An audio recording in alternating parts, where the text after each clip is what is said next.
개인적으로 혼자 찬양해야 되고 찬양한 거를 다시 녹음해서 영상으로 보내줘야 되고 꼭 오디션 받는 사람들처럼 걱정도 되지 않습니까? 내가 노래를 잘하는지 못하는지. 그런데도 지금까지 이렇게 교회를 사랑하는, 정말 주님을 사랑하는 마음으로 찬양하는 이분들 너무 감사합니다. 아마 박수 치면 또 공기까지 오염되는가? 하여튼 감사합니다. 성경에서 이 사람만큼 많이 나오는 사람은 없을 것입니다. 성경 이야기 중에서 이분의 이야기만큼 많은 부분을 차지하는 사람은 없습니다. 다윗입니다. 사무엘상 그리고 사무엘하, 다윗에 대한 이야기가 전부 다입니다. 그리고 역대상도 다윗에 대한 개인적인 역사의 이야기, 사실 자질구레한 이야기까지 다 기록하고 있는 게 역대상 역사입니다. 시편의 대부분은 다윗의 신앙의 아픔과 고백에 대한 그런 시가 시편입니다. 그만큼 한 개인의 다윗의 신앙이 우리 신앙생활 속에 중요한 영향을 미치고 있고, 그만큼 그 정도로 다윗이 차지하고 있는 신학적인, 신앙적인 위치는 매우 소중한 영향을 미치는 자리에 있다라는 의미입니다. 신약 성경에 와서도 다윗은 끊임없이 언급됩니다. 이유는 다윗의 후손으로 메시아가 오시기 때문이었습니다. 그 다윗. 그런데 대부분의 다윗의 이야기는 그가 도망 다녔다라는 것이고, 피신했다는 것이고, 배고파서 고통을 당하고 외로워서, 때로는 추위 속에서, 때로는 적군의 그 포위 속에서, 혹은 죽음의 위협 앞에, 두려움 속에, 때로는 닥쳐온 질병 앞에서 고통을 당하고 눈물을 흘렸던 사람이 다윗입니다. 사실 모세 같은 기적 한 번 나타나지 않았었고, 여호수아 같은 능력도 나타난 적이 없었고, 엘리야 같이 대단한 하나님의 힘을 발휘해가지고 죽었던 사람을 살린 적도 없는 다윗의 이야기가 그렇게 많은 성경에 기록된 이유가 뭘까요? 그리고 다윗은 어떻게 그렇게 많은 사람들이 성군이라고, 위대한 왕이라고 존중히 여기며 이스라엘 민족의 국기를 다윗의 깃발, 다윗의 별이라고 할 만큼 그렇게 지금까지 그들은 다윗을 보물처럼 여기고 있습니까? 어쩌면은 다윗은 우리의 연약함을 그대로 갖고 있고, 때로는 우리의 고통스러운 면을 당할 수 있는 수많은 아픔들을 고스란히 당하게 됐던 사람이 다윗이기도 합니다. 오늘 세 번째 다윗의 열전 말씀을 드립니다. 어느 날 한 동네에 낯선 할아버지가 방문합니다. 동네 입구에서 놀고 있었던 몇몇 아이들이 화살촉을 죽고 있었을 것입니다. 그 아이들이 낯선 할아버지가 등장하면서 자신들의 마을을 오시는 걸 보고 뛰어갑니다. 동네 어른들에게 이야기합니다. 이상한 할아버지가 우리 지금 마을로 오시고 계신다고. 연세는 많이 드셨지만은 아무리 보더라도 인생을 함부로 아무렇게나 살아오신 분 같지는 않습니다. 그의 걸음걸음이 위험 있게 걸어오시고 있기 때문입니다. 이미 그의 턱수염이 무릎까지 내려와 있는 연세 많이 드신 할아버지이지만은, 그러나 누구도 함부로 범접할 수 없는 그런 어떤 그 힘이, 위험이 느껴지기도 하는 그런 할아버지가 이 마을에 오셨습니다. 온 동네 사람들이 깜짝 놀랐습니다. 이분은 사무엘 선지자라고. 이스라엘 민족을 건국한 민족의 아버지 사무엘, 지금 이스라엘 민족의 사울 왕을 기름을 부어서 왕으로 임직식을 거행했었던 선지자 하나님의 종 사무엘, 때로 이스라엘 백성들이 범죄했을 때 그는 하나님을 대신해서 추상 같은 메시지로 이스라엘 백성들을 꾸짖기도 하셨던, 그래서 불같은 성질로 이스라엘 백성들을 단숨에 하나님 앞에 이끌기도 하셨던 그 할아버지, 그 사무엘 선지자입니다. 그들 앞에 놓여 찾아온 이 사무엘, 그들은 겁이 나고 두렵고 불안합니다. 우리가 무슨 죄를 저질렀단 말인가? 그래서 이 사무엘 선지자가 어떤 저주의 재앙을 내리려고 우리 동네에 오셨단 말인가? 혹은 머리가 많이 돌아가는 어떤 사람은 지금 군인을 통해서 아니면 정부에 있는 중앙에 있는 어떤 사람들의 정보, 소문, 소식을 통해서 사울이라는 왕과 사무엘이라는 선지자가 굉장히 긴장관계에 대립하고 있다는 소문을 들은 사람들은, 아니, 여전히 실권자는 왕이 사울입니다. 근데 그를 피해서 우리 동네 바로 베들레헴으로 내려오고 오신 이 사무엘이라면, 사울 왕이 안다면 우리도 피해가 올 수 있다라고 적잖이 걱정을 하기도 했습니다. 당연하죠. 그러나 그들은 잠시 불안했지만은 이 할아버지가 손에 끌고 온 암송아지 한 마리를 보면서 마음이 놓였고, 그리고 그 할아버지 사무엘 선지자가 이렇게 말했습니다. 자, 여러분, 제가 이 베들레헴 동네에 온 것은 제사를 지내기 위함입니다. 자, 이제 제사를 지냅시다 라는 이야기가 16장에서부터 정식으로 시작이 되는 본문입니다. 16장 1절부터 3절까지 읽고 지나가겠습니다. 여호와께서 사무엘에게 이르시되, 내가 이미 사울을 버려 이스라엘 왕이 되지 못하게 하였거늘 내가 그를 위하여 언제까지 슬퍼하겠느냐? 너는 뿔에 기름을 채워 가지고 가라. 내가 너를 베들레헴 사람 이새에게로 보내리니 이는 내가 그의 아들 중에서 한 왕을 보았느니라 하시는지라. 사무엘이 이르되, 내가 어찌 갈 수 있으리이까? 사울이 들으면 나를 죽이리이다 하니 여호와께서 이르시되, 너는 암송아지를 끌고 가서 말하기를 내가 여호와께 제사를 드리러 왔다 하고 이새를 제사에 청하라. 내가 내게 행할 일을 가르치리니 내가 내게 알게 하는 자에게 나를 위하여 기름을 부을지니라. 사무엘 선지자가 도착한 곳이 베들레헴입니다.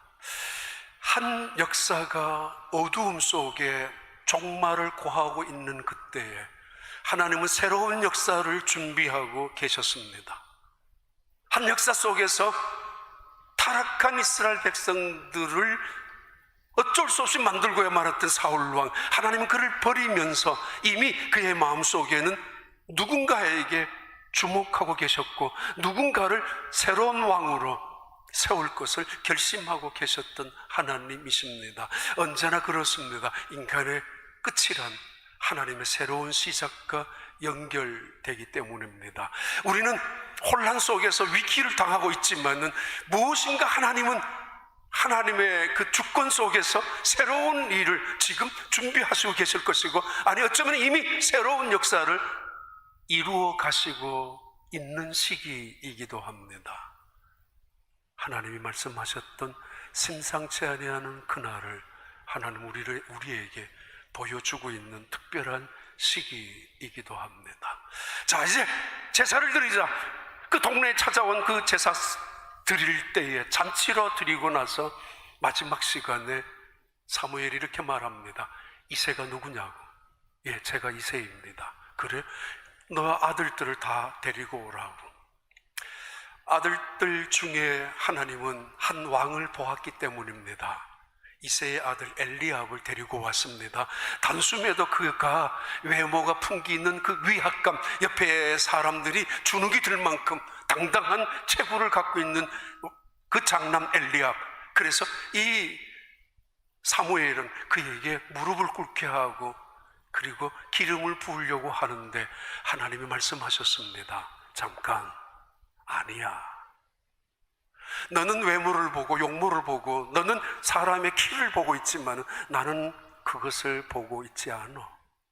사람들이란 사람의 외모를 보고 평가하지만은 나는 사람의 중심을 보고 평가해. 그 사람 아니라니까. 당혹스럽죠.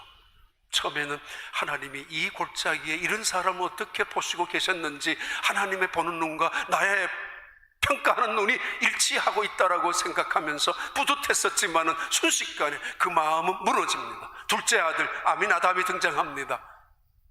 누가 보더라도 마치 지적인 사람인 것처럼, 그런 사람이 예루살렘에 올라가서 왕으로 앉아있을 때 외교나 아니면 국방 또는 모든 분야에 탁월한 리더십을 이끌 수 있는 사람처럼 보였습니다. 그 아들들 중에서는 중앙에 그래도 과거에 급제한 아들, 그러면서도 흔히 가질 수 있는 지적인 오만감 때문에 다른 사람들 슬그머니 깔보는 눈을 가지고 있고 거만한 걸음을 걷고 있는 그 사람 아미나답.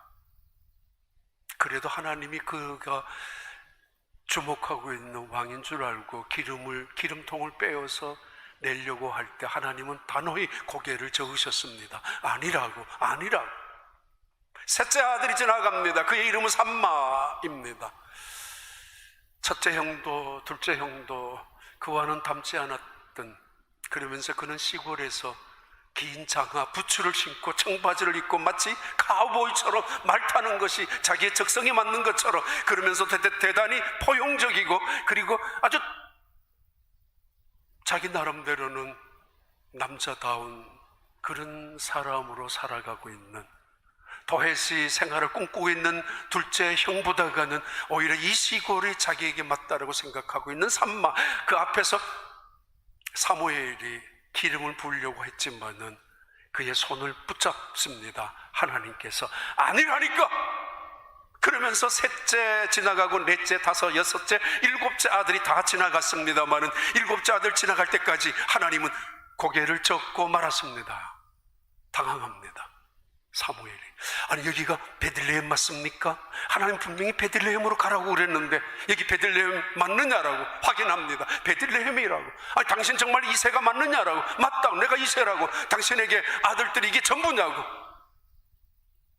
하나님이 뭔가 잘못 판단해서 말씀하신 게 아닌가라고 생각하고 있는 그때에 이세가 말합니다. 내 아들 한 명이 더 있다고. 이름도 등장시키지도 않는 막내 아들 하가톤이라는 아들이 있다고. 하가톤, 막내 아들, 볼품도 없는 꼴찌, 그런 막내 아들입니다. 사랑스럽고 눈에 넣어도 아프지 않는 귀여운 하가톤이 아니라 무시해도 되는, 이런 중요한 잔치자리에 없어도 찾지 않아도 되는, 이런 중요한 자리에 빈자리가 있어도 왜 이것이 다윗이 왜 없느냐라고 누구도 그를 데려오라고 말하지도 않아도 되는, 누구에게도 주목받지 않는 하가톤. 아직까지 안 나와 하가톤. 그런 말째 아들이 있다고. 사무엘이 말합니다. 빨리 데리고 오라고. 들판에 나가서 이 잔치 자리에는 관심도 없었던 그 막내 들판에 뛰어가서 데리고 옵니다. 데리고 와서 그를 보니까 용모가 특출합니다. 가꾸고 만들어진 용모가 아니라 내적에서 우러나오는, 그의 얼굴은 빛이 나고 눈매도 하나님이 마치 살아계시는 하나님의 그 은혜를 경험한 사람들처럼 맑고 뚜렷한 빛이 나타나는 그런 사람입니다. 아무에게도 주목받지 못했던 다윗, 없어도 찾지도 않는 다윗, 무시당하는 다윗이지만은 하나님은 그에게 주목하고 계셨고 관심을 갖고 계셨고, 그리고 그 다윗에게 왕을 보셨습니다. 16장 6절부터 볼까요? 그들이 오매 사무엘이 엘리압을 보고 마음에 이르기를 여호와의 기름 부으실 자가 과연 주님 앞에 있도다 하였더니, 여호와께서 사무엘에게 이르시되 그의 용모와 키를 보지 말라. 내가 이미 그를 버렸노라. 내가 보는 것은 사람과 같지 아니하니 사람은 외모를 보거니와 나 여호와는 중심을 보느니라 하시더라. 이새가 나빈나답을 불러 사무엘 앞을 지나가게 하매 사무엘이 이르되 이도 하나님께서 선택하지 아니하셨느니라 하니 11절 봐요. 13절 다윗이 등장했을 때 느낌을 설명하고 있습니다. 또 사무엘이 이새에게 이르되 내 아들들이 다 여기 있느냐? 이새가 이르되 아직 막내가 남았는데 그는 양을 지키나이다. 사무엘이 이새에게 이르되 사람을 보내어 그를 데려오라. 그가 여기 오기까지는 우리가 식사 자리에 앉지 아니하겠노라. 이에 사람을 보내어 그를 데려오매 그의 빛이 붉고 눈이 빼어나고 얼굴이 아름답더라. 여호와께서 이르시되 그니 일어나 기름을 부으라 하시는지라. 사무엘이 기름 뿔병을 가져다가 그의 형제 중에서 그에게 부었더니 이날 이후로 다윗이 여호와의 영에게 크게 감동되니라. 사무엘이 떠나서 라마로 가니라. 다윗만큼 성경에 언급이 많이 된 사람이 없습니다. 다윗만큼 수많은 사람들에게 존경을 받고 그리고 사랑을 받는 사람이 드뭅니다. 어떻게 그런 사람으로 변화가 되었을까? 첫 번째 질문입니다. 다윗이 드디어 왕이 됩니다. 사무엘이 그에게 기름을 부었기 때문입니다. 모든 사람들이 이것이 무슨 예식인지 의식인지 알고 있었지만은 야, 다윗이 왕이구나 라고 입 밖에도 말을 낼 수가 없습니다. 만약에 그렇다면 반역의 무리로, 반역의 동네로 단숨에 사울 군대에 의해서 죽임을 당할 수 있기 때문입니다. 모두가 마음속으로 짐작을 합니다. 이것은 틀림없이 하나님의 종으로 임직하는 기름 부음이라고. 그런데 바로 그 기름 부음을 받은 이 다윗의 일의 첫 번째 시작, 왕으로서 첫 번째 시작이 다른 왕을 섬기는 일입니다. 하나님의 퍼스트 레슨이 섬김이라는 과목이었고, 섬김의 과목의 대상은 왕이었습니다. 내가 왕인데 다른 왕을 섬기라고 말합니다. 아니, 그것도 못된 왕을, 나쁜 왕을, 미쳐버린 왕을, 악한 영에 사로잡힌 왕을, 심지어 나를 죽이려고 목숨을 걸고 있는 그 왕을 섬기라고. 그 레슨이 첫 번째 주어져 있는 하나님의 교육입니다. 섬기는 훈련. 유명한 마키아벨리의 군주론을 배워야 하고, 아니면 존 라크의 대단한 통치론을 배워야 군주가 되고 대통령의 강력한 리더십을 갖고 있는 것이고, 그래서 백성들에게 어떤 그 리더십을 통해서 백성들을 제대로 이끌어갈 수 있는 것이고, 무시나 업신여김을 당하지 않을 수 있다는 것이죠. 대부분은 그런 군주론을, 통치론을 배워야 합니다. 대통령이라면은, 왕이라면은. 옛날에 플라톤의 제왕론이라든가 공자가 말하는 아주 군자론이라든가 또는 한비자가 말하는 제가법서에 나오는 그 사상을 배워야 합니다. 그래야 백성들을 다스리고 백성들의 마음을, 인심을 얻는 것이고 나라를 부강하게 만드는 것이기 때문입니다. 그런데 하나님은 왕의 기름을 발라놓고 다윗에게 너 다른 왕을 섬겨야 돼 라고 말씀하십니다. 킹이라는, 왕이라는 존재와 섬김 종이라는 존재는 극과 극의 존재입니다. 그런데 이 감옥이 같은 감옥에 놓여져 있습니다. 이유는 통치와 섬김은 같은 단어이기 때문입니다. 힘과 봉사는 같은 어근을 갖고 있기 때문입니다. 한자에 인을 쓰지 않습니까? 사람 인자를 씁니다. 사람 인자는 그냥 인간만이 직립인간이기 때문에 두 다리를 벌리고 있는 거라는 의미도 있고 갑골문자에서 시작했기 때문에, 그러나 대부분은 한 사람이 다른 사람에게 섬김을 받는 것, 또는 내가 섬김을 받든지 내가 누군가를 섬길 때 비로소 그것이 인간됨이라는 그런 의미의 그림 글자이고 뜻글자입니다.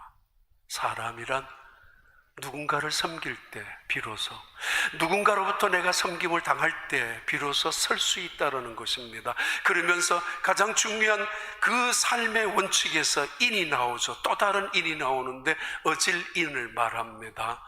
하늘과 땅이 막 부딪히고 사람과 사람이 하나가 되고, 그리고 내 안에 또 다른 내가 두 가지의 내가 하나가 될 때에 그것이 이 세상을 다스릴 수 있는 지혜 원천인 인이라고 말합니다. 하나님은 인간이 가져야 될 최초의 훈련, 섬김을 가르쳐 주고 있습니다. 그것도 그 대상이 다른 왕, 못된 왕, 악한 왕을 섬기라고. 내가 왕인데 다른 왕을 섬기다니요. 이거는 자존심 상하고 이거는 굴욕적인 것입니다. 하나님이 적어도 나에게 종으로 세움을 해주셨다면 나도 왕답게 한번 왕도의 길을 걸어가고 왕도의 그 정치를 펼치고 싶습니다.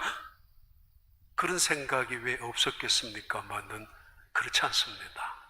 창세기 1장 28절에 하나님은 인간에게 최초로 명령하셨습니다. 너희들은 생육하고 번성하고 충만하라. 그리고 정복하고 다스리라.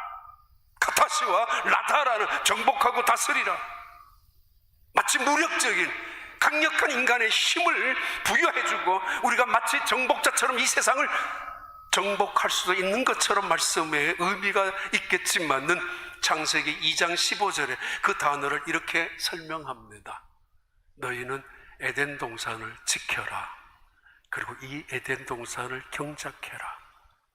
그 단어로 연결하는데 이 단어를 하나로 모으면은 섬겨라 라는 말입니다. 하나님의 형상으로 지음받은 인간, 하나님의 최고의 그 권위를 위임받은 인간, 그 인간이 이 세상을 다스리는 방법이 섬김입니다. 우리가 다스려야 될 내용은 통치이지만은 다스리는 방법은 섬김이라는 것입니다. 왕과 종은 따로따로 떨어진 단어가 아니라 같은 단어라는 의미이고, 우리 교회에서 케플로스라는 의미는 그런 의미입니다. 에덴 동산을 지키고 가꾸는 일을 감당하는 사람들을 케플로스라고 합니다. 다윗, 그에게 첫 번째 나타난 클래스룸에서 가르쳐주는 주제는 섬김이었고 그 대상은 그 못된 사울입니다. 중요한 거 하나 있습니다. 내가 왜 사울을 섬겨야 돼? 라고 생각하는 그에게 하나님은 주목하고 계십니다. 다윗 속에 있는 사울, 어쩌면 똑같은 사울, 어쩌면 더 못된 사울, 어쩌면 더 악한 사울이 될 수 있는 뿌리를 제거하기 위해서 사울을 섬기라고 말하고 있습니다. 사무엘상 16장 14절 봐요. 여호와의 영이 사울에게서 떠나고 여호와께서 부리시는 악령이 그를 번뇌하게 한지라. 21절. 다윗이 사울에게 이르러 그 앞에 모셔서매 사울이 그를 크게 사랑하여 자기의 무기를 들인 자로 삼고, 또 사울이 이새에게 사람을 보내어 이르되 원하건대 다윗을 내 앞에 모셔서게 하라. 그가 내게 은총을 얻었느니라 하니라. 하나님께서 부리시는 악령이 사울에게 이를 때에 다윗이 수금을 들고 와서 손으로 탄즉 사울이 상쾌하여 낫고 악령이 그에게서 떠나더라. 18장 10절까지가 미리 읽겠습니다. 그 이튿날 하나님께서 부리시는 악령이 사울에게 힘있게 내림에 그가 집안에 정신없이 떠들어대므로 다윗이 평일과 같이 손으로 수금을 타는데 그때 사울의 손에 창이 있는지라. 그가 섬겨야 되는 대상은 이 사람이면 할 수 있고 저 정도 되는 사람까지도 내가 섬길 수 있겠다고 하겠지만은 이 사람은 도저히 할 수 없다라고 생각하는 그 사람을 하나님은 바로 다윗에게 가까이 두고 그를 섬기라고, 그러면서 너 속에 있는 사울을 죽여야 된다고. 다윗이 그렇게 많은 사람들에게 존중을 받는 이유, 사랑스러운 이유, 사랑까지 받는 이유는 바로 그 속에 있었던 꿈틀거렸던 사울 주니어의 모습을 잘라내었기 때문입니다. 그의 피 속에서 꿈틀거리고 뼈 속에도 남아있고 골수 속에도 사무쳐 있을 수 있는 사울과 같은 교만, 사울과 같은 못된 마음, 사울과 같은 시기, 사울과 같은 탐욕, 오만함, 그것을 사울을 섬기면서 죽여갔다라는 것을 말합니다. 때로는 그를 괴롭히고 때로는 다른 사람을 죽게 만드는 그 사울의 모습을 다윗 속에 있음을 하나님은 보고 계셨고 그것을 제거하라고, 그리고 인생의 가장 가치 있는 섬김에 있다라고 말씀합니다. 예수님이 이 세상에 오셨습니다. 마태복음 21장에 말씀하죠. 내가 이 세상에 온 것은 섬김을 받기 위해서 온 것이 아니라 도리어 섬기기 위해서 왔다고, 그리고 내 몸을 내어주어 많은 사람들에게 대속물로 되기 위해서 이 땅에 오셨다라고. 그는 왕이십니다. 킹입니다. 그런데 그는 서번트였습니다. 그의 삶을 살아가는 방법이 말입니다. 로드니 스탁이라는 사람, 유명한 역사학자입니다. 그분이 언젠가 찾아낸 역사 속에 초대교회의 전염병의 역사를 찾아내었는데 260년경에 로마의 시내에 엄청난 역병이 돌았습니다. 수많은 사람들이 죽고, 그때 많은 다른 종교 이교도들은 도망을 다녔고 피신하고 있었고, 그리고 꽤 괜찮은 귀족들도 다른 곳으로 모두가 거처를 옮기고 있는 그때에 많은 시체들이 길거리에 나둥그러지고 썩어가고 있는 그때에 초대교회 교인들은 밤중에 나가서 그 시체를 하나하나 치우고 그리고 땅속에 묻어두었습니다. 그리고 쓰러져 있는 환자들을 끝까지 체류해 준 사람들이 초대교회 교인들이었습니다. 그 중에 한 사람이 있습니다. 디오니시우스라는 주교 감독이 부활절날에 편지를 교회들에게 보냈는데 그 편지 가운데 나오는 이런 글이 있습니다. 그것을 찾아낸 것입니다. 로드니 스탁이라는 분이. 우리 그리스도인 대부분은 지금 굳건한 사랑으로 하나가 되어 있고 하나님께 충성을 나타내고 있습니다. 자신을 희생하고 자신의 몸을 조금도 아끼지 않고 이웃을 먼저 생각하며 헌신하고 있습니다.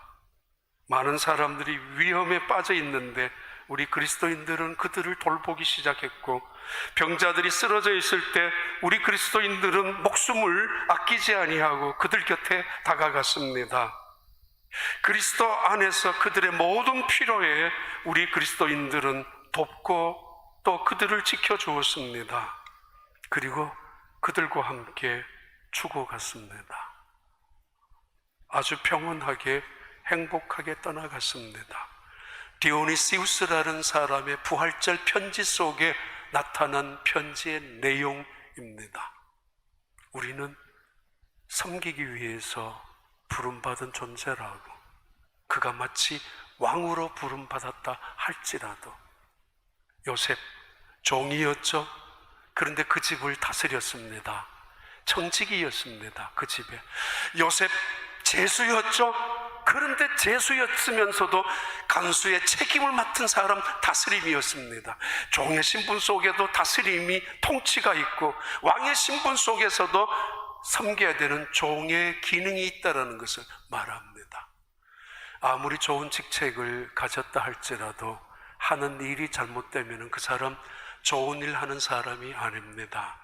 아무리 의로운 일을 한다 할지라도 그 사람이 의롭지 아니하다면 결코 의로운 사람이 될 수 없습니다. 사울왕 좋은 직책을 갖고 있었지만은 실패한 사람이었고, 가룟 유다 남들이 부러워할 만큼 대단한 지위를 얻었던 사람이지만은 불행하게 죽어간 사람이 유다였습니다. 그러나 별 볼 일 없는 직책이었고 때로는 무시당하는 직책이었지만은 느헤미야는 그 직책을 통하여 선한 일을 이루어 갔고 모르드게는 그 직분을 통하여 민족을 살리기까지 한 사람입니다. 또 하나 있습니다. 다윗은 왕이 되면서 하나님이 그에게 세컨드 레슨을, 두 번째 클래스룸을 뭘 시키는가 하면 심부름입니다. 아니 내가 이 일 하려고 왔느냐고 심부름하려고. 근데 아버지가 그에게 심부름을 시킵니다. 전장터에 나가 있는 형들에게 먹을 것을 갖다 주고 천부장에게 그래도 조금 내 아들들 좀 잘 대해달라는 의미였는지 치즈 덩어리를 갖다 주라고 전쟁터에 있는 형들을 위한 심부름으로 아버지가 여전히 그 막내 아들을 하찮게 우습게 여기고 있습니다. 그 말을 듣자마자 다윗은 벌컥 화를 냅니다. 내가 누구냐고, 내가 왕이라고. 아버지 착각하지 마세요. 그 형들을 아무도 하나님은 원하지 않았고 나에게 기름을 부어 주었습니다. 아버지, 내가 왕입니다. 이제 얼마 후에는, 지금 당장이라도. 그러려고 마음조차 먹지 않았던 다윗은 이른 아침에 아버지가 싸준 그 심부름 덩어리를 들고 전장터에 갔습니다. 엘라 골짜기에 도착합니다. 긴장입니다. 이상한 두려움과 공포가 온통 사로잡혀 있는 엘라 골짜기에 사울 왕도 있었고 형들이 있는 군대도 있었고 많은 그 군인들이 전부 다 진을 치고 있었지만은 꼼짝도 못하는, 숨소리 제대로 낼 수 없는 그런 공포 속에 사로잡혀 있는 그 엘라 골짜기에 심부름을 갔었던 다윗이 도착합니다. 봐요. 사무엘상 17장 17절. 이새가 그의 아들 다윗에게 이르되 지금 내 형들을 위하여 이 볶은 곡식 한 에바와 이 떡 10덩이를 가지고 진영으로 속히 가서 내 형들에게 주고 이 치즈 10덩이를 가져다가 그들의 천부장에게 주고 내 형들을 안부를 살피고 증표를 가져오라. 그때 사울과 그들과 이스라엘 모든 사람들은 엘라 골짜기에서 블레셋 사람들과 싸우는 중이더라. 다윗이 아침에 일찍이 일어나서 양을 양 지키는 자에게 맡기고 이새가 명령한 대로 가지고 가서 진영에 이른즉 마침 군대가 전장에 나와서 싸우려고 고함치며. 엘라 골짜기입니다. 맞은편에는 골리앗이라는 적어도 2m 20cm나 되는 거대한 크기의 이 골리앗이 서 있고, 이쪽에는 이스라엘 군대가 있지만은 누구도 그 골리앗의 하나님을 모욕하고 있는 그런 앞에서도 누구도 싸우려고 하지 않고 있는 그때입니다. 아버지가 그를 심부름을 시켰습니다. 전쟁터에 나가서 형들에게 먹을 것을 주고 오라고, 그리고 어떻게 되는지 갔다가 보고하라고. 시시한 일입니다. 사소한 일입니다. 어찌 왕이 해야 될 일입니까? 이게 무슨 왕이란 말입니까? 그런데 그는 그 일을 기쁨으로 시작합니다. 어떤 사건이 눈앞에 닥칠는지 알 수 없었지만 막상 가서 보니까 하나님의 이름이 짓밟히고 있는 순간에, 그럼에도 모든 이스라엘 백성들은, 군인들은 모두가 다 악령에 사로잡혔는지 모두가 다 공포에 사로잡혀서 어쩔 줄 몰라 하고 있습니다.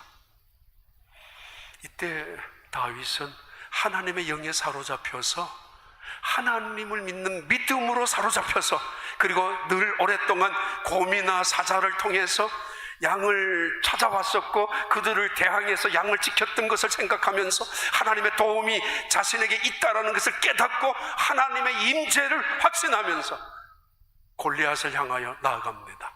온통 모든 사람들은 두려움과 공포에 벌벌 떨고 있는, 사로잡혀 있는 그때에 다윗은 하나님의 은혜에 사로잡혀 있어 그리고 골리앗을 향하여 외칩니다. 내하고 싸우자라고. 그리고는 다윗은 형들이 핀잔하고 형들이 비아냥거려도 그거와 상관하지 아니하고 그는 내려가서 시냇가에서 돌멩이를 줍습니다. 5개를. 누구나 그런 경험이 있을 겁니다. 어렸을 때 강가에 나가면은 돌 하나 잡아가지고 물 위로 칩니다. 그러면은 물 위에 돌이 몇 번이나 굴리면서 가는지 호수나 강 위에다가 자주 합니다. 그러려면은 돌을 잘 찾아야 합니다. 매끈매끈한 돌, 그리고 동그란 돌, 그리고 가느다란 돌, 그런 돌을 찾으면은 물 위에다가 던지면은 이게 물방울을 일으키면서 3번, 4번, 5번까지 아니면 그 이상으로까지 올라갈 수 있기 때문에 물을 파도를 치면서 말합니다. 돌 하나를. 다윗이 늘 목동으로서 했었던 것 중에 하나가 돌멩이 던지는 일이었다면 그는 지금 돌멩이를 찾습니다. 1개면 충분했을 텐데 5개까지 찾습니다. 그의 머리를 숙여 있는 그 모습, 허리를 숙여서 돌을 찾고 있는 그 모습, 어쩌면 무릎을 꿇고 자기가 원하는 그 맷돌 같은 조그마한 돌멩이를 찾고 있는 그 모습은 이 긴장 속에서 너무도 아름다움, 너무도 평온한, 너무도 담대한, 너무도 영광스러운 모습이라고 말할 수 있습니다. 그것도 어린 소년이, 그것도 사소한 심부름으로 왔었던 심부름꾼이 어떤 회사의 소사처럼 어떤 일에 사한처럼 일하고 있는 그 아이가 와가지고 모두가 겁을 잔뜩 내고 있는 그 자리에 와서 돌멩이를 줍고 있는 그 아이의 모습, 누구도 조롱할 수 없고 비아냥거릴 수 없는 거룩한 모습이기도 하고요, 그리고 하나님과 함께하는 모습입니다. 5개를 돌멩이를 잡자마자 그는 주머니에 집어넣고 그리고는 골리앗을 향하여 달려갑니다. 그러는 순간에 1개의 돌멩이를 골리앗을 향하여 던집니다. 이 세상에서 가장 아름다운 동화, 이 역사 속에서 가장 위대한 동화, 어린아이들에게도 어른들에게까지 동화가 있다면 이것만큼 역동적인 동화가 어디 있습니까? 그리고 이 세상에 하나님의 이름을 설마 모른다 할지라도, 인정하지 않는다 할지라도 골리앗이라는 이름을 모르는 사람은 아무도 없습니다. 그만큼 유명한 존재가 골리앗이기 때문에 상대가 되지 않는 싸움을 한다면은 다윗과 골리앗이라고, 회사 간의 경쟁도 다윗과 골리앗이라고, 국가 간의 경쟁도 다윗과 골리앗처럼 바위에 계란을 던지는 격이라고 할 만큼 다윗이라는 한 소년과 골리앗은 상대도 되지 않는 그런 입장에 있습니다. 근데 그가 달려가서 그 손에 있는 돌멩이를 골리앗을 향해 던졌습니다. 그 순간 골리앗은 쓰러집니다. 심부름 갔었던 다윗에게 일어난 일입니다. 사소한 심부름 속에 나타난, 런던의 캔터베리 교회에 17살 때부터 종을 쳤던 니콜라이라는 분이 계셨습니다. 60년 가까이 76세에 임종할 때까지 종을 쳤던 분, 아들들이 대학 교수로서 아버지 이제 그만하세요, 이제는 좀 쉬세요 라고 했지만은 끊임없이 그 종을 쳤는데, 런던 시내 시민들은 그 캔터베리 교회에서 울리는 종소리에 자기의 시계를 맞출 만큼 그분은, 그 니콜라이라는 그 집사님이죠, 그분은 그만큼 성실하게, 그만큼 책임있게, 그만큼 정확하게 아무것도 아닌 사소한 일이지만은 일을 했었다는 것입니다. 죽음 직전에도 시계를 보고 종쳐야 될 시간이라고 그 죽는 몸을 이끌고 종에 붙어있는 그 끈을 붙잡고 종을 쳤다고 합니다. 그리고는 그 자리에 쓰러져서 죽었는데, 이 니콜라이 죽음 이후에 엘리자베스 여왕 지금 그 1세가 이분에게 자기도 수여하고 그분의 시신을 황실 묘지에, 그 유명한 대단한 사람들도 쉽게 들어갈 수 없는 그 황실 묘지에 이분을 모셨다고 합니다. 잘하였도다. 예수님 말씀입니다. 잘하였도다.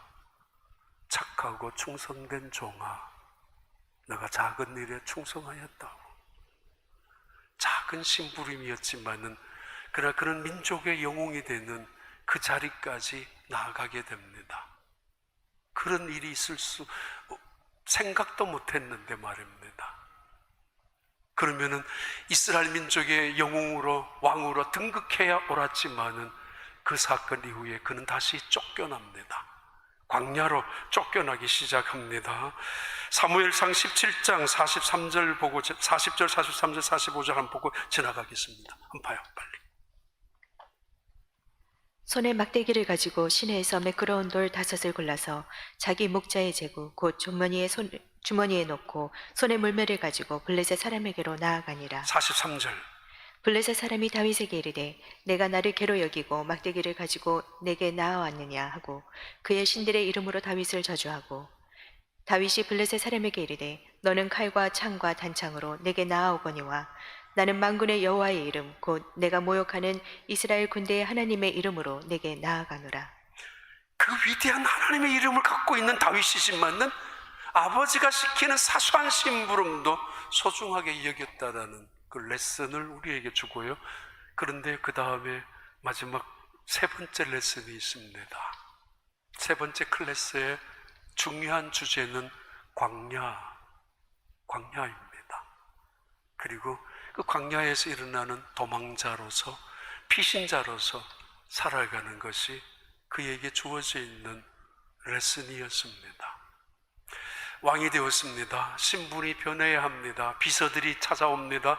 비서들이 비서들을 채용해야 합니다. 경호원이 국가에서 만들어져야 되고 경호부대가 따라다녀야 합니다. 전용 헬리콥터, 전용 마차, 전용 비행기가 있어야 하고, 아니면 최소한 왕이 직무하는 오피스는 있어야 합니다. 집무기도 전부 바꾸라고, 새로운 것들로, 최신형 것들로. 그리고 그가 지시하면은 즉시 경찰이 달려오거나 그가 명령하면 군대가 순식간에 출동할 수 있는 그런 버튼을, 그런 체제를, 시스템을 구축해야 합니다. 근데 그는 광야였습니다. 광야의 찬바람이, 광야에 있는 잡초들이, 광야에 있는 돌덩어리들이 그의 집무실이었고, 하늘과 땅이 그의 오피스입니다. 왕의 위엄을, 왕의 그 권력을 과시하기 위해서라도 궁궐을 지어야 되고 그 궁궐의 성곽을 높여야 합니다만은, 그러나 왕이 된 다음 다윗은 적어도 10년, 13년 동안이나 광야를 도망다녀야 했습니다. 바란 광야, 십광야, 아둘람 광야, 그리고 엔게디라는 광야까지 다니면서 그는 훈련을 했습니다. 도대체 하나님이 왜 그 다윗을 그렇게 사랑했는지, 수많은 사람들이 어떻게 다윗을 그렇게 존중히 여기는지, 그리고 성경에는 그 많은 이야기 중에 가장 많은 이야기가 다윗으로 채워져 있는지 아십니까? 그는 광야에서 배고픔 속에서 움켜진 배를 잡고 살았던 사람이고, 불안과 두려움의 공포 속에서 떨었던 사람이고, 질병의 고통 속에서 눈물을 흘리며 통곡하기도 했었던 사람이고, 배신당한 아픔 속에서, 그리고 그 상처 속에서 세상을 저주한 적도 있었던 것이 다윗입니다. 그런데도 기적 한 번 나타나지 않았고, 그런데도 하나님의 능력도 한 번 나타나지 않았습니다. 그런데도 다윗은 하나님을 한 번도 떠난 적이 없었고 배반하지 않았습니다. 추위 속에서도, 배고픔 속에서도, 그 상처 속에서도 말입니다. 그는 궁궐을 떠납니다. 사울이라는 왕이 자기를 죽이기로 작정했다는 것을 확인하고 난 다음 이제는 그는 피신해야 합니다. 피신하면서 다른 사람들을 이끌고, 신하들, 유력한 인간들, 그래도 힘께나 쓸 수 있는 인간들, 자기 편으로 만들어가지고 실세 있는 인간들을 끌고 나가서 한 나라를 만들려고 도망간 것이 결코 아닙니다. 사울은 악령에 들려 있습니다. 혼자 있을 때 창을 던져서 다윗을 죽이려고까지 하고 있습니다. 그 이야기를 적당한 신하들에게 정보를 흘리고, 다른 신하들에게 이 정보를 또는 그 말을 밥을 먹어가면서 이야기하면은 사람들이 다 돌아설 수 있습니다. 적어도 다윗의 억울한 그 코스프레가 아니라 할지라도 눈물을 흘리며 호소하면은 누구나 다윗을 동정할 수 있을 것입니다. 아니면 때로는 기도하는 것처럼 보이며 경건하는 것처럼 쇼하면서 다른 사람에게, 그러면서 많은 신하들을 자기 편으로 몰아갈 수도 있었을 것입니다. 그러나 그는 일체 그 사실을 입 밖에도 내지 아니하고 홀로 도망갑니다.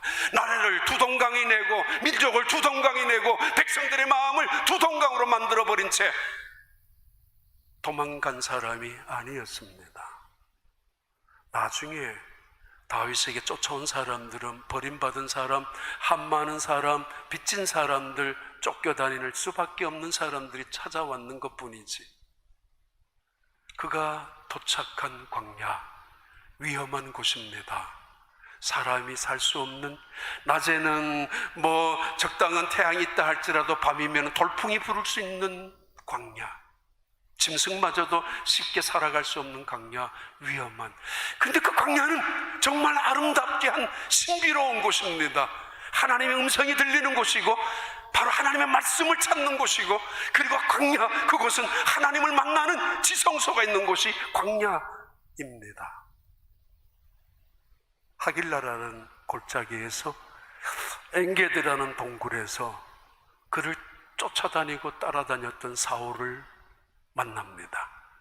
사울은 급히 변소의 화장실에 가야 되기 때문에 들어왔습니다. 그 동굴 깊은 곳에 있는 다윗 일행을 볼 수가 없었습니다. 다윗은 그것이 사울인 줄 알고 뒤에 가서 그의 옷자락을 칼로 도려내었습니다. 하길라라는 곳에는 또 한 번 그가 지쳐서 쓰러져 있었을 때에 다시 만납니다. 고스란히 돌려보냅니다. 19장 봐요. 사무엘상 19장. 지나가고 사무엘상 22장. 사무엘상 22장 1절부터 3절까지. 그러므로 다윗이 그곳을 떠나 아둘람 굴로 도망하며 그의 형제와 아버지의 온 집이 듣고 그리로 내려가서 그에게 이르렀고, 환난당한 모든 자와 빚진 모든 자와 마음이 원통한 자가 다 그에게로 모였고, 그는 그들의 우두머리가 되었는데 그와 함께 한 자가 400명 가량이었더라. 다윗이 거기서 모압 미스베로 가서 모압 왕에게 이르되, 하나님이 나를 위하여 어떻게 하실지를 내가 알기까지 나의 부모가 나와서 당신들과 함께 있게 하기를 청하나이다 하고. 24장. 다윗이 사람들이 이르되, 보소서, 여호와께서 당신에게 이르시기를 내가 원수를 내 손에 넘기리니 내 생각에 좋은 대로 그에게 행하라 하시더니 이것이 그날이니이다 하니, 다윗이 일어나서 사울의 겉옷자락을 가만히 베니라. 그리한 후에 사울의 옷자락 뱀으로 말미암아 다윗의 마음이 찔려 자기 사람들에게 이르되, 내가 손을 들어 여호와의 기름 부음을 받은 내 주를 치는 것은 여호와께서 금하시는 것이니 그는 여호와의 기름 부음을 받은 자가 됨이니라 하고, 다윗이 이 말로 자기 사람들을 금하여 사울을 해하지 못하게 하니라. 사울이 일어나 굴에서 나가 자기 길을 가니라.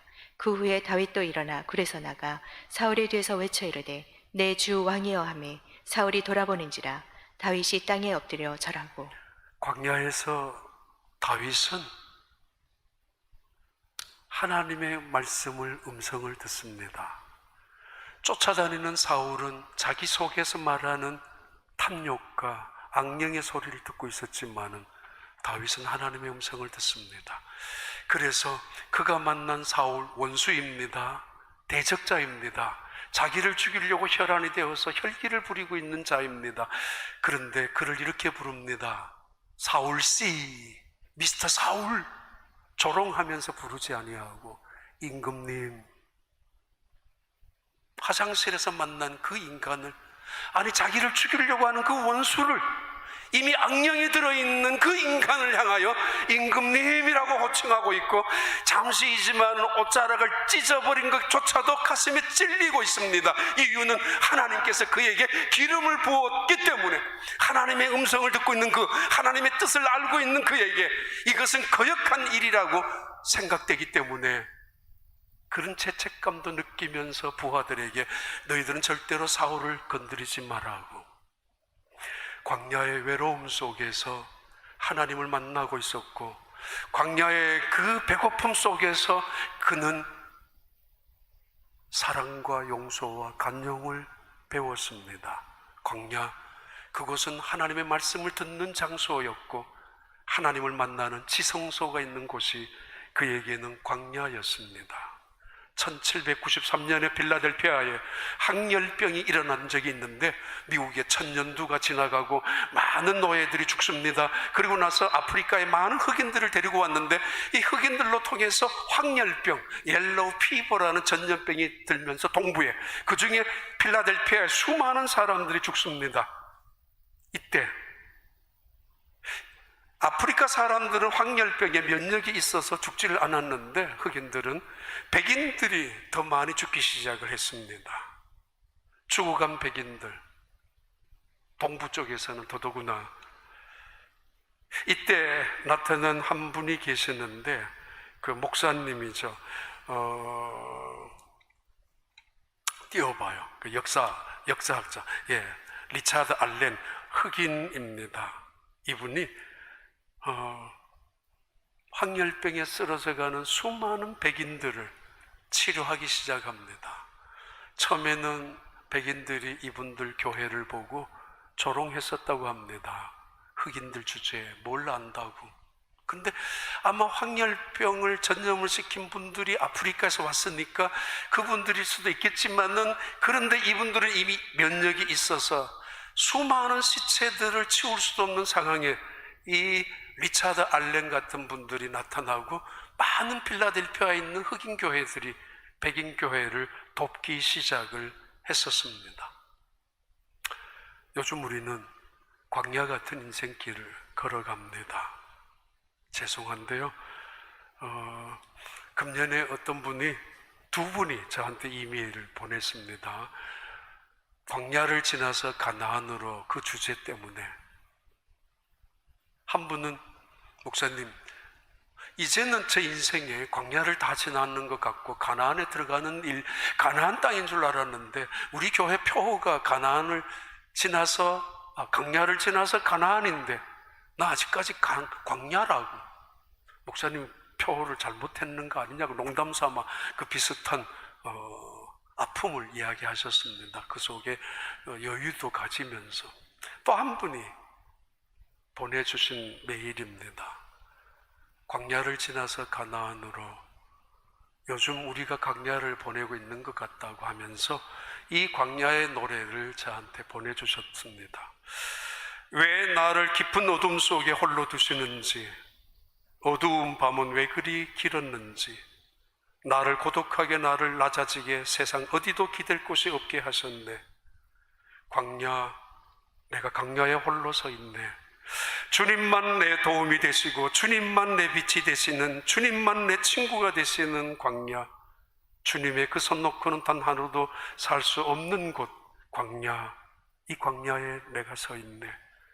왜 나를 깊은 어둠 속에 홀로 두시는지, 어두운 밤은 왜 그리 길었는지, 나를 고독하게 나를 낮아지게 세상 어디도 기댈 곳이 없게 하셨네. 광야, 내가 광야에 서 있네. 다윗이 수많은 사람들에게 사랑을 받는 이유는 그 광야에서 지날 때마다 하나님의 임재를 경험했기 때문입니다.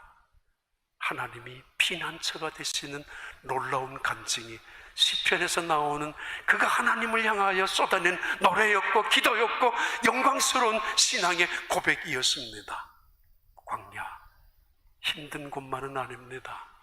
하나님의 말씀을 들어서 겸손해지고 하나님의 음성을 들어서 하나님의 뜻에 순종하고 간용과 용서를 배우면서 하나님의 놀라운 체험, 그 손길을 날마다 밤에도 새벽에도 아침에도 느낄 수 있는 축복의 장소 광야.